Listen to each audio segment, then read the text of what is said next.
moved to Auckland in late 2000, and I have to say, for a city that was 1.1 million back then, I was immediately struck by just what horrendous congestion existed in a city so small. You know, the scale of the problem in Auckland was dramatic in terms of the number of people that lived within the city. So, yep, always seeing it as a work in progress, always seeing it as a need for investing, particularly within public transport infrastructure. I think that Auckland's first and foremost change must be an integrated land use and transport master plan that gives us a vision for the next 30 to 40 years.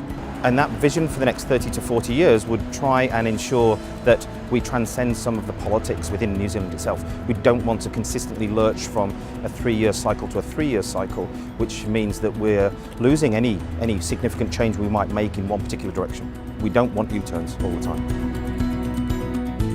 I don't know necessarily if the responsibility is daunting. I think you always recognise that there is a responsibility to it. I mean, the consultancies will always work exceedingly closely with the government departments, etc. And really it is a joint collaboration to actually deliver this. But the consultancies really developed a significant number of specialisms, and Tonkin & Taylor has really led a lot of that in terms of the number of specialists in-house that we have. There's some incredible people inside a company that really is believed to be a geotechnical engineering consultancy only. So the environmental sciences and now the transport planning division is exceedingly successful, and hopefully will have a great deal of opportunity to make changes in the future.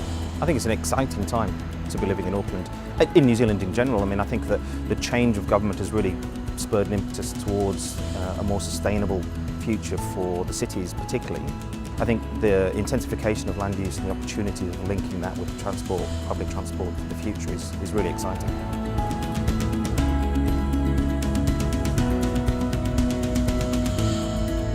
Coming to work is an enjoyable thing to do. Great environment, great people to work with. It's always helpful, but yeah, it's just an incredible thing to do. So yeah, it's an enjoyable job. I feel particularly optimistic for the future. I think that we have a massive opportunity. It's not to belittle the amount or the scale of the work that we have ahead of us. It's a short period of time we've got to try and deliver this in, but it really is a push for the future, and that's what we're looking at, is a future vision for Auckland.